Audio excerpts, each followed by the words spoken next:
friends. Welcome back to Reiki Women Podcasts. Bronwen, Carrie, and I are with you today to talk about the connections between Reiki and healing.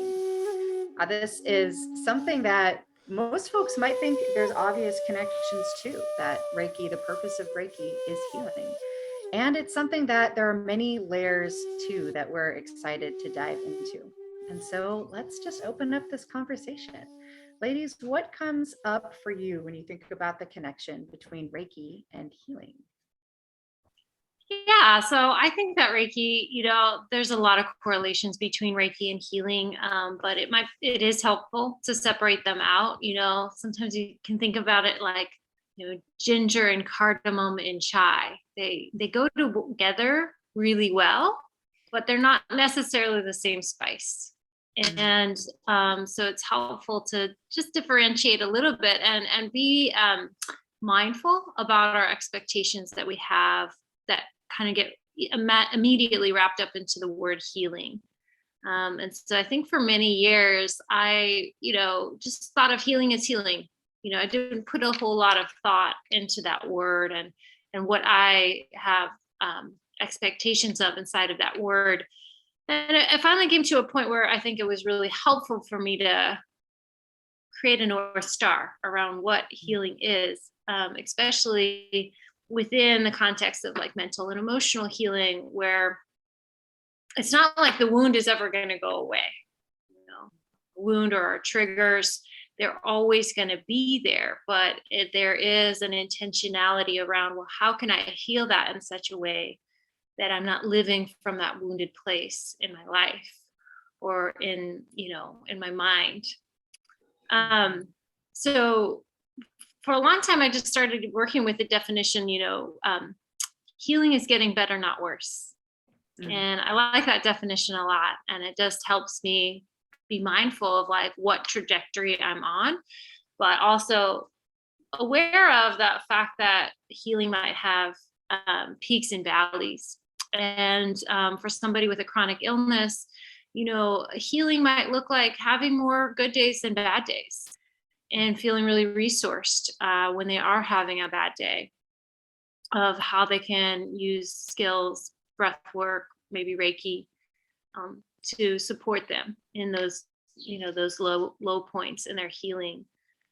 But, recently I also come to use the definition that healing is wholeness. And that's one that is used quite a bit within Yusu Reiki Ryoho. But, really feeling into like the capacity within us to hold all of our challenges, our light and our dark, our wounded places, our enlightened places, and hold them all together. I think is really important, because I know for myself at the beginning of my own Reiki journey, it felt very comfortable and very liberating to kind of disassociate or cut off parts of myself that I didn't feel comfortable with. And lately my practice has been much more about leaning in and learning to accept all parts of myself, even the ones that I don't necessarily like or that, rub me in a way that invites me to look a little bit more closely about what that trigger is coming from. What about you all? What do you think of when you think about healing and Reiki? Well, I use that definition of, to be whole, that healing means to be whole. And I've always loved that, because I think it gives people an image of some sort, whether it's maybe themselves as a fully functioning human being, someone who's not held back by stuff. And we all have our own image of what that is, but to be whole is sort of what I would normally use as a definition. And though I was just thinking as you were talking, what does it mean to be whole? And I'll often paraphrase it even further to say, to be balanced, and which could be possibly a different meaning to be whole, but it is something that I believe that the body, the body, mind, the breath are always trying to find their way back into balance. So that is something that is totally natural. It's our birthright. It's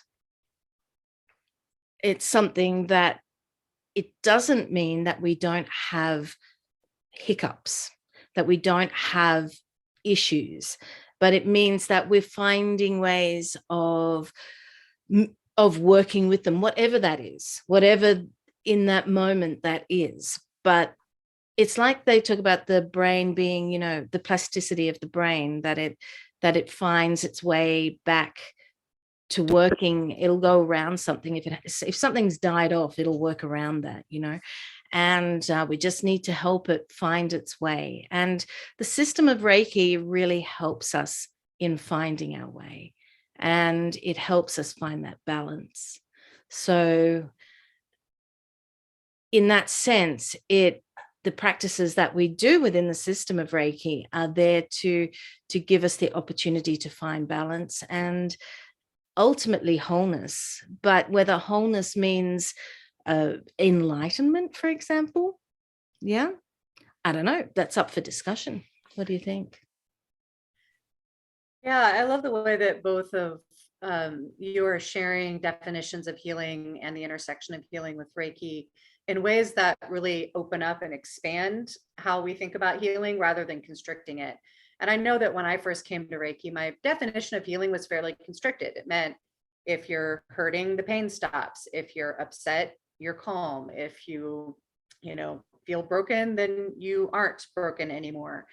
And there wasn't really any room for, as you mentioned, Carrie, the experience of having a chronic illness, but possibly still feeling whole and balanced, even if that is happening, right? Or having, something that's, different about us, or that challenges us, or being terminally ill, and still finding ourselves experiencing peace, experiencing balance, experiencing wholeness inside of those conditions. That we don't have to narrowly define what it means for a person to feel that wholeness.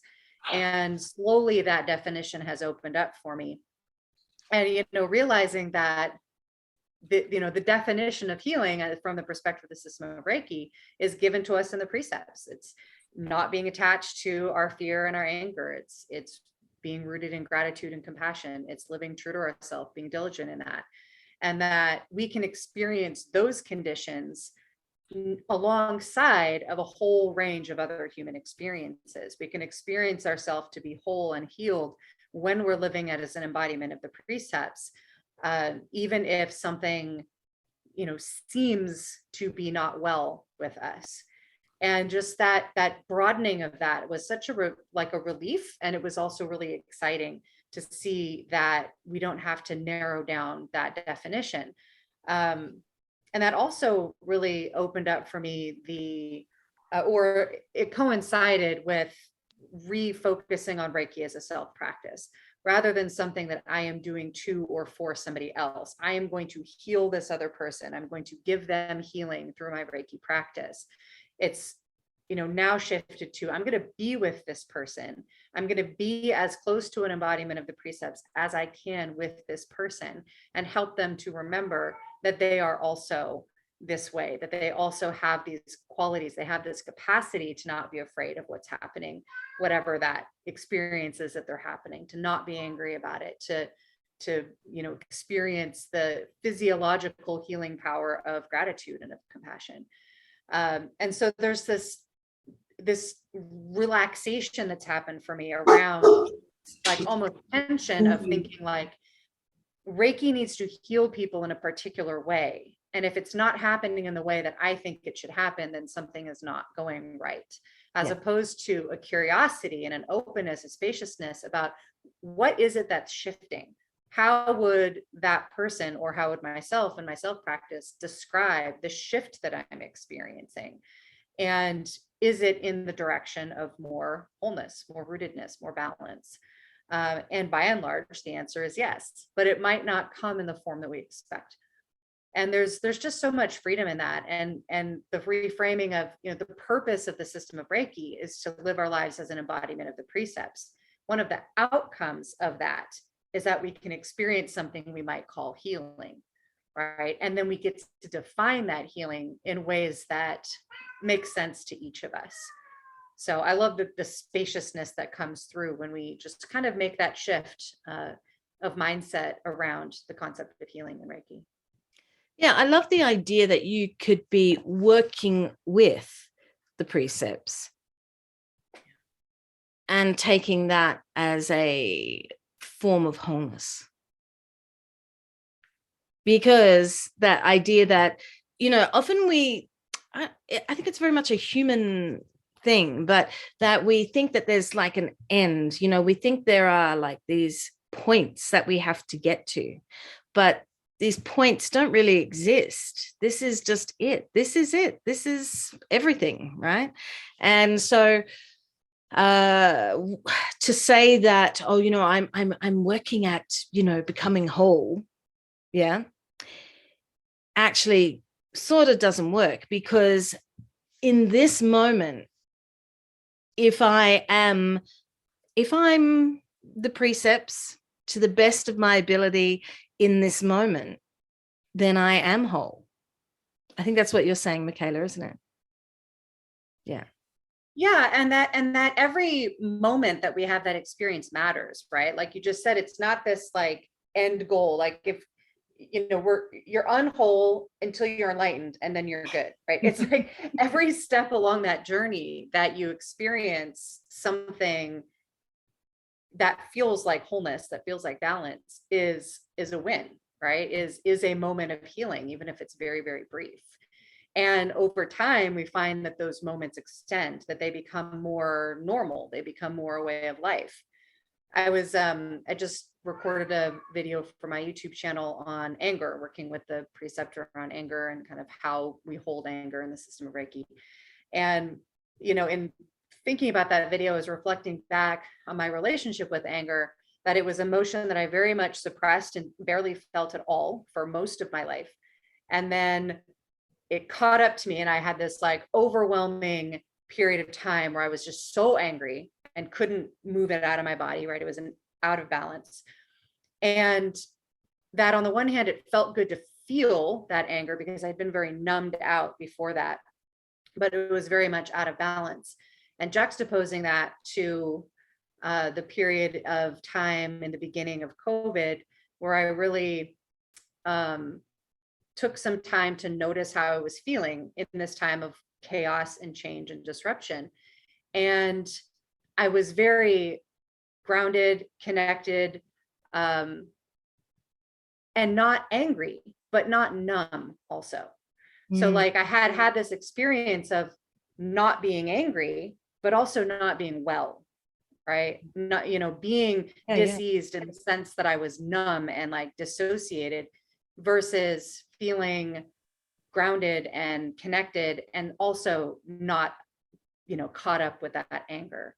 And so, I would describe that period of time as a period where I felt healed, where I felt whole, even in the midst of quite a bit of difficulty. Yeah, so I feel like I want to go out on a limb and just say it, and it's okay if you guys don't feel the same way as I do, but I firmly believe that Reiki can provide healing energy for any ailment, whether it be mind, body, or spirit. And I've seen that Reiki has had really profound healing benefits. And I guess I want to focus in a little bit more on physical benefits, right? Of physical body ailments. So one of the things I can attribute in both my pregnancies, I had very bad morning sickness, and I went to a Reiki practitioner. She treated my head for the most part of the session, and by the end of the session, I had maybe two little dips back into morning sickness, but for the most part, the morning sickness was completely lifted for the whole of my pregnancies. I've seen things where I stubbed my toe once. It's kind of ironic because it's definitely written into the story of Reiki.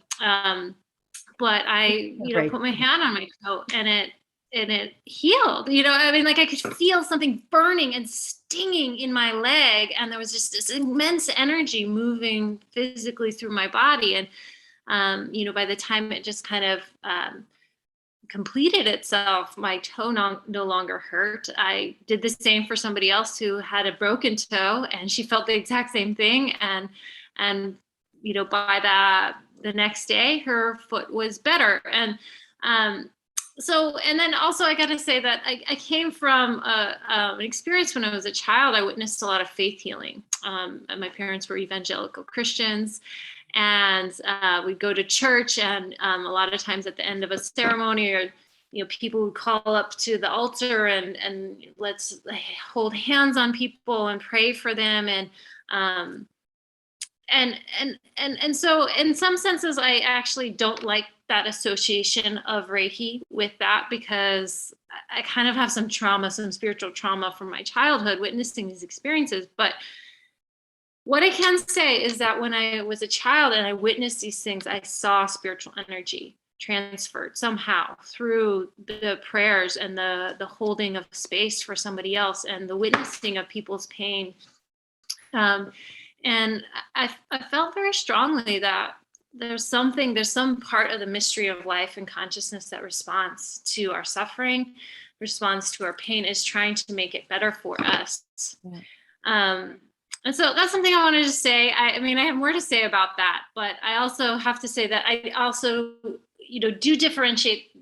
There's this distinction between healing, which is actually something that I witnessed, this healing of my nausea in pregnancy, as opposed to healing, which I think of healing as more of like a tool to help us navigate through chronic pain, for example. So I was thinking about Reiki as this like amazing technique for stress relief and relaxation. And 60% of most disease processes include stress. So the more you build up stress, the more you're likely to have a flare-up of something. So to have something palpable in your hands to work with if you have a chronic illness can be a pretty amazing tool, a way to reset if you are in a really stressed place. And I know my body, when I'm like at a I'm really stressed, like every illness I've ever had seems to like, materialize for me. So, and I've also had a lot of back pain, chronic back pain. And so I can say that Reiki hasn't healed my back pain in the sense that it's gone forever and I'm never going to feel it again. But I wonder what the benefits of Reiki would be, since I have been, practicing Reiki for some time, is that I can give myself Reiki anytime I want. And, what benefit it might be to have that ability to relax, to breathe, to send healing energy through an area of my body that's experiencing pain, and how that might help me age well, even with chronic pain. And so those are some of the things that I've been really thinking about and mulling around about especially relating Reiki with physical pain. So I'd love to hear your thoughts on that too. Well, I just briefly, I think that the idea of that the system of Reiki is teaching us something. There's a number of different elements. One of the things that it teaches is to let go. And if we let go, then our bodies are allowed to do what they need to do. And I think that is sort of almost maybe what you're saying, Carrie, in a way, because it is a natural thing. And we can say in one way, it has nothing to do with healing, has nothing to do with the system of Reiki. Yeah. In a way. So because but it is teaching us how to work with what we have, and that then is it might be a physical thing, or so so if I look at it, I look back at what Usui said when he talked about how we heal. Yeah, he said that we heal with the eyes, the hands, and the breath. Yeah. So those three things. And what that to me actually says is we can take that as it's written, yeah, but we can also take it as a reflection of something else deeper, which is looking at who we are. And we've talked about that before, about, as a whole being, we are body, mind, and breath. So, the Japanese energetic system, or how we see ourselves. So we see ourselves as the earth, the heavens, and then the heart, which is body, mind, breath. So these three parts of the body are what bring us together. Those are the three things that blend together to make us humans. And those things, we could differentiate that. So we have the hands, he said, so we could take that as the physicality, yeah. And then we have the breath, which is the breath. He talks about the breath. And then we have the eyes. We can see the eyes as representing the mind, what we see, what's going on. So we have these three areas of the body. So he is saying that, we heal using every part of ourselves. And us as a whole, that's how we heal. And I see us as sharing that. And I think you've all said that in some way, so that idea of being, I think Michaela was talking about that, being with someone, yeah, and sharing that space of wholeness. And when others are with us in that space of wholeness, when we hold those intentions, then, and that could be a Reiki treatment, or it might really, we want to move it outside of the treatment space, don't we? We want to talk about life, so being with each other and sharing that, letting go, that openness, allowing that body to be whole, to be doing its thing, whatever it needs to do. And the system of Reiki is what supports us in being that. And when we're with others and we are that, then we are naturally supporting wholeness for others as well. Absolutely. Their bodies remember it, don't they? They do. And both of you are really speaking to and kind of giving more flesh and description to that idea of healing as being more spacious than I originally thought it to be, right? Because that includes miraculous healing of the body. It includes there was pain and now there's no pain. But it also includes an experience where there's still pain, but there's not attachment to the pain, and therefore there's less suffering. And so it's this wider definition that honors the fact that each one of us has a system, as you were just so beautifully speaking to, Bronwen, that is integrated, these different aspects of ourselves, and that knows how to come into balance, is built to come into balance in these different realms and as an integrated whole. And that balance is going to look different, feel different in different circumstances. And that, yes, that includes a physical healing experience where a problem, a source of disease relaxes.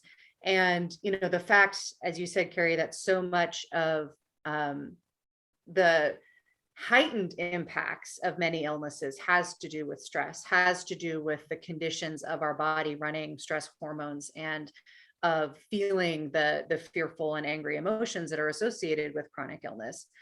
And so, we know that those aspects are specifically addressed when we put ourselves in a position of embodying the precepts, when we are with other people from that perspective.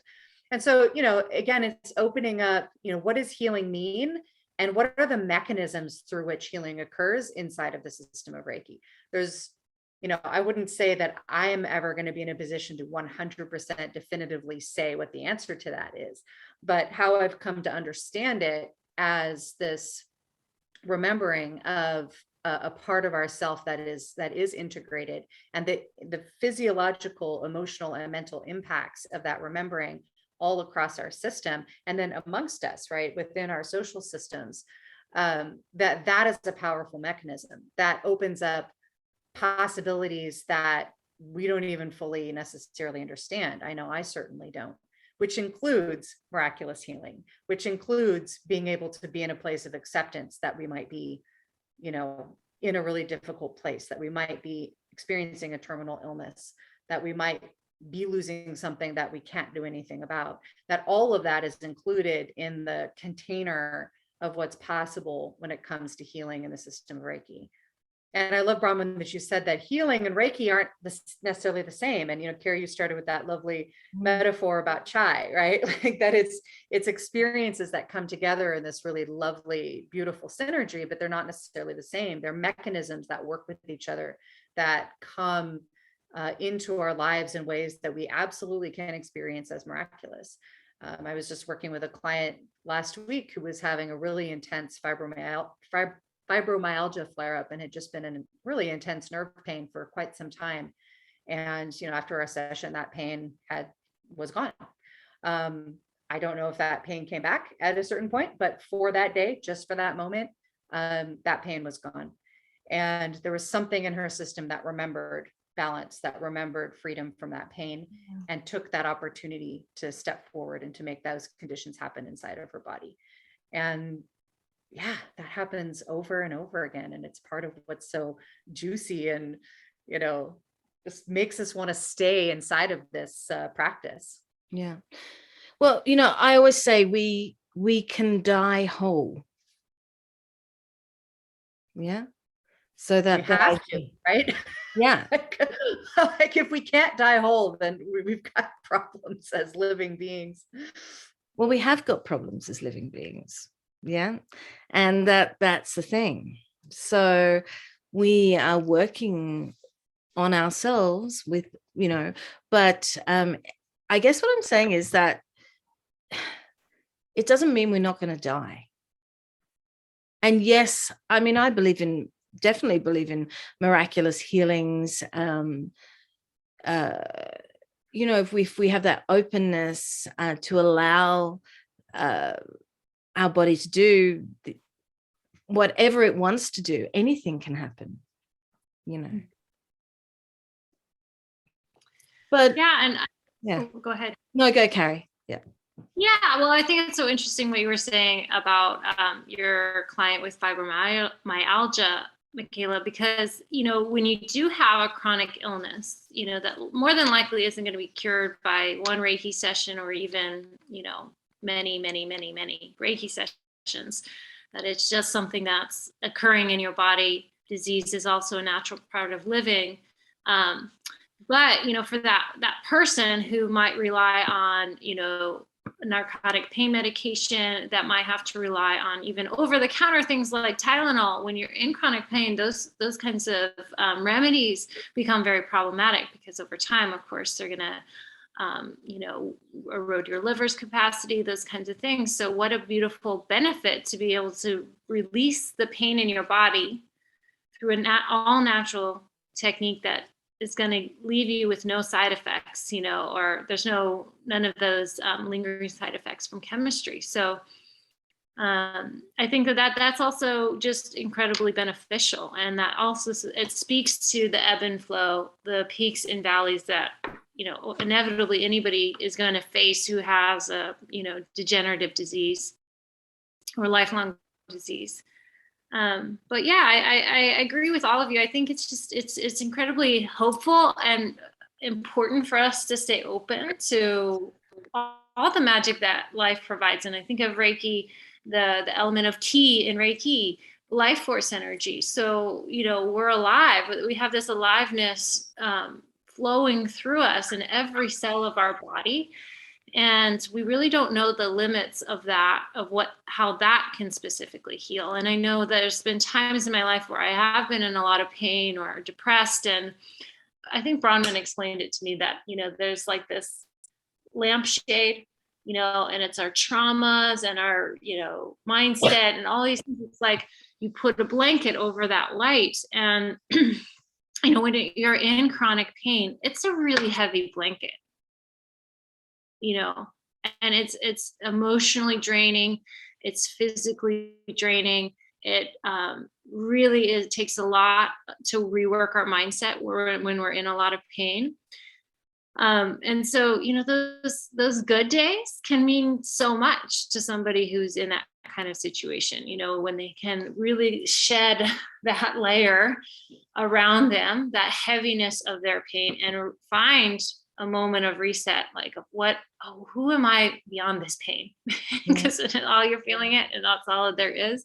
It's hard to remember that. But hopefully, within the practice of Reiki is to bring ourselves more and more into that mental state, or be able to find that mental state even in the midst of pain, depression, anxiety, etc. One other thing I could say though about Reiki is I feel like Reiki has a really wonderful capacity to help us heal anxiety and depression. But I've seen it in my clients and in some of my students, especially my students, is that they've suffered from, crippling anxiety most of their life. And after doing a training and learning more about Reiki, reconnecting to themselves as energy through the lens of Reiki, that their anxiety lifted, and really to the place where they live like weeks, months, years without, diving back into that crippling feeling of anxiety. And I think like with anything, it kind of can creep back in, but it's pretty incredible how I don't know the why or how of that, but I just know that I've seen that experientially. And I'm always really, just always super grateful. I've seen people's faces shift, like they just change. And that, and then you can see that something that was holding on is released. And they'll generally feel that, but I mean, we can see it from the outside, that something is shifting, happening, changing. Maybe something else that we haven't really, maybe we'll talk about that another time. Actually, let's chat about it another time. The ideas of placebo, and what we have spoken a bit about it at some point, maybe in the past, but I do think that's interesting for people to have a look at, and in the eyes of healing. And then because it is such a powerful thing for healing, and how does that fit in with the system of Reiki? So finding pathways through all of that and understanding.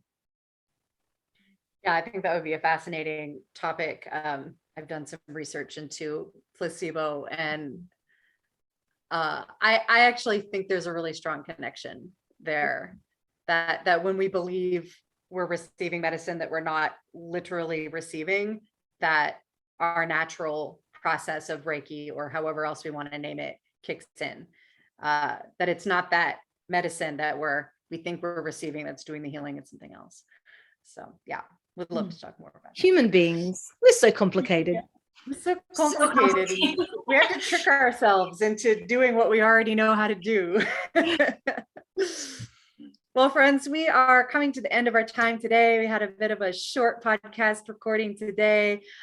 This is a topic that has so much fertility, and I'm certain is going to circle around in a variety of other ways. It's an important one, and one that has many layers. So I really loved opening up this topic with this shorter conversation, and I look forward to seeing what else grows from this soil of this conversation. So friends, let us know your thoughts. Let us know your experiences of healing inside of the system of Reiki, through your self-practice, through working with practitioners, places where your expectations perhaps weren't met inside of your Reiki experience. Let's unpack all of that and have a conversation about it. And until next week's episode, we are so grateful that you joined us today. We hope you have a beautiful week. Thanks so much. Bye-bye. Bye.